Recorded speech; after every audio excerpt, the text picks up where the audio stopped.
As primeiras versões da Bíblia impressa no mundo. Parte número 1. Amados, um dos mais importantes momentos da história da humanidade teve seu especial significado para o povo de Deus, com a invenção dos tipos de móveis de Gutenberg, deu enorme impulso ao desenvolvimento cultural em sua época.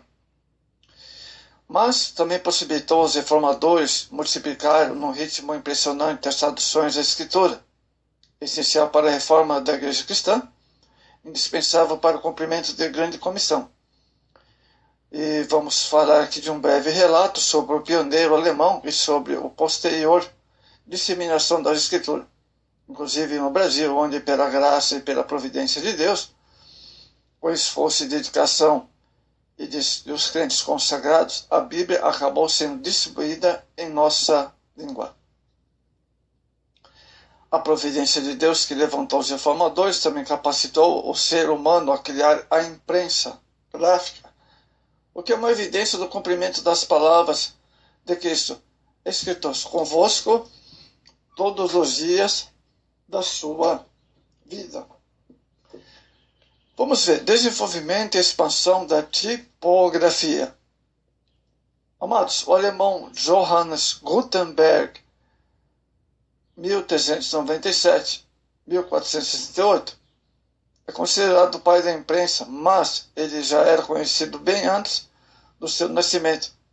A novidade de Gutenberg consistiu nos tipos móveis de tipografia, fabricados de metal por meio de punções, matrizes e molde, elementos que caracterizavam a verdadeira tipografia, além da descoberta especial do chumbo estranho antimônio, conhecido depois como metal tipo. O ano 1440 é considerado a data da invenção da imprensa. Os primeiros trabalhos foram folhetos e folhas avulsas, e em 1454 foi impresso a Bíblia. A tiragem foi de 100 exemplares. Ela apresentava característicos góticos, esteltos, chamados de gótico missal, relativamente grandes, semelhantes aos da caligrafia da época. Tornou-se notável por sua excelente aspecto gráfico. A imprensa e a Bíblia nos confins da terra. Amados, após a invenção da imprensa, iniciou-se um processo efetivo de confecção de livros para estudantes, rompendo aos poucos com o monopólio intelectual do clero e a transmissão oral do saber que caracterizou bem a Idade Média. Assim, entre os anos 1450 e 1500, estimava-se que foram feitas de 35 a 40 mil edições na Europa, representando de 15 a 20 milhões de exemplares. Nesse período há registro de 1.125 estabelecimentos com impressoras ou impressores em 259 cidades europeias. A partir de 1460, a imprensa difundiu-se com relativa rapidez. Surgiu no México em 1489, no Peru em 1579 e nos Estados Unidos em 1669. Em 1663 foi impressa a primeira Bíblia naquele país, não em inglês, mas algonquiano, falado pela tribo Pequot dos índios iroquianos de Massachusetts, uma língua não escrita. O autor da proeza foi o ministro presbiteriano John Eliot, 1604-1690, o apóstolo dos índios, que se dedicou ao trabalho missionário nessa tribo, apresentando a língua e elaborando uma gramática. A tipografia no Brasil. A tentativa de implantação da tipografia no Brasil deve-se primeiramente aos holandeses. A máquina tipográfica foi enviada juntamente com o mestre impressor Pieter Jansson. Pieter Jans. Todavia, ele morreu em 3 de agosto de 1645. Antes de poder iniciar seu trabalho, Maurício de Nassau, 1604 e 1669, continuou pedindo um tipógrafo. Em 6 de outubro de 1645, quando Nassau já havia retornado à Europa, o conselho holandês respondeu: continuamos a procurar um tipógrafo que queira ir para aí, mas até agora nenhum se apresentou. Pelo que parece, o holandês nunca levantaram um cabo a trabalho tipográfico no Brasil. Após outras tentativas, a tipografia teve seu início oficial no Brasil em 1808. A sua origem tem algo de acidental. Antônio de Araújo Azevedo, 1754-1817, futuro conde de Barca, era em Portugal ministro dos negócios estrangeiros e da guerra desde 1804. Quando a família real fugiu para o Brasil, ele acompanhou.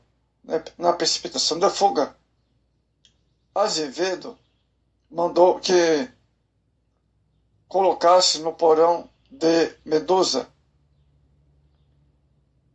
o navio no qual ele próprio viajaria. O material gráfico adquirido na Inglaterra para a secretaria da qual era titular, mas que não fora montado. Então, no Rio de Janeiro, mandou montá-lo nos baixos de sua casa, ou no porão. A Rua dos Barbonos, atual Rua do Passeio, esquina da Rua das Marrecas. Com esse maquinário foi inaugurado a Impressão Régia, 13 de maio de 1808.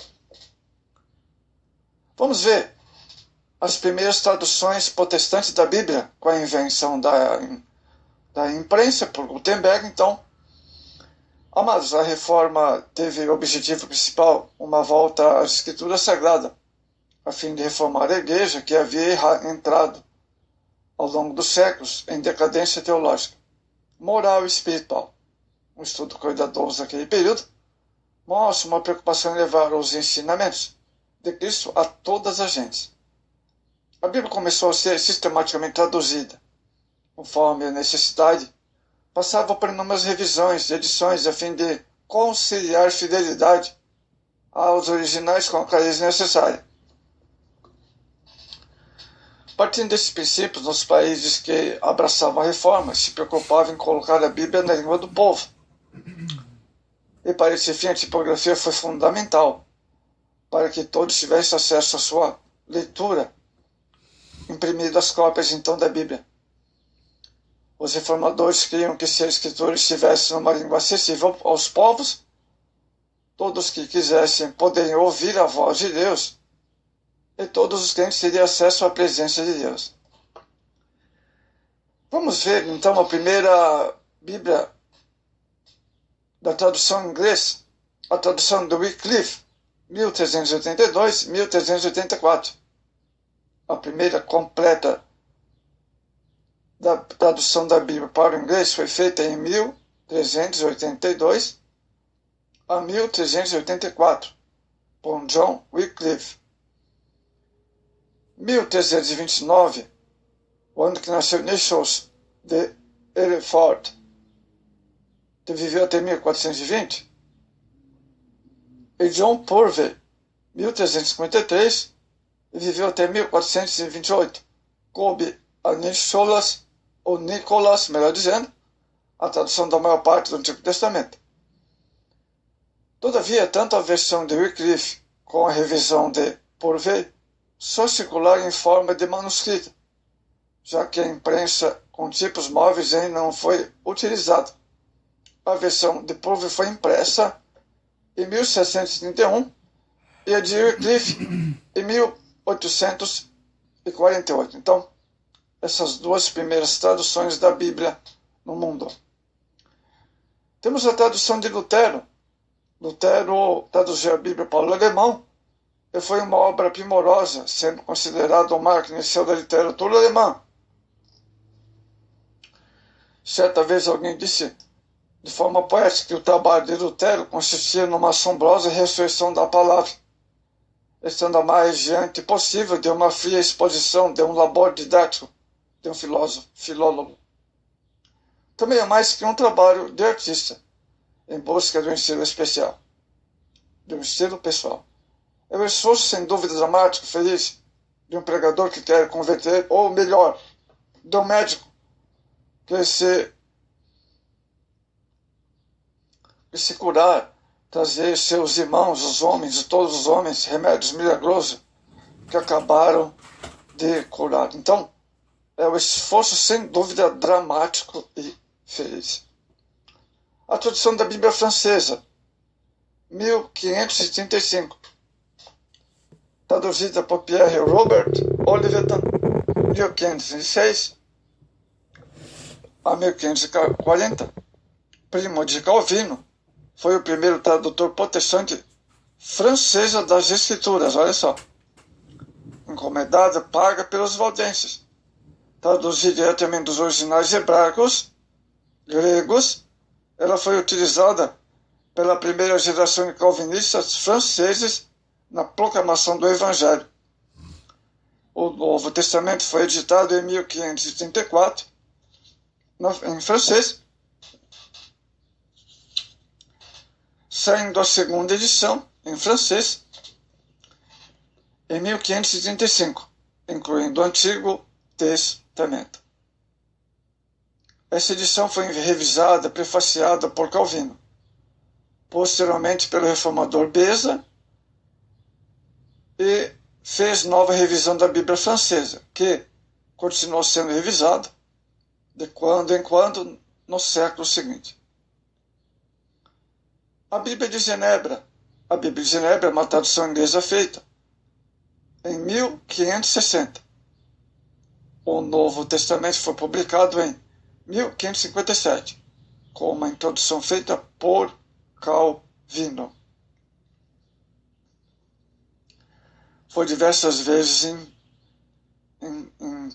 impressa, né? Foram feitas 40 edições até 1644 da Bíblia de Genebra. A versão atualizada King James versão 1611. Essa tradução foi ordenada pelo rei Tiago, King James I, em 1604. O desejo do rei era que a tradução fosse feita a partir dos originais hebraicos e gregos, sem colocação de qualquer notas marginais,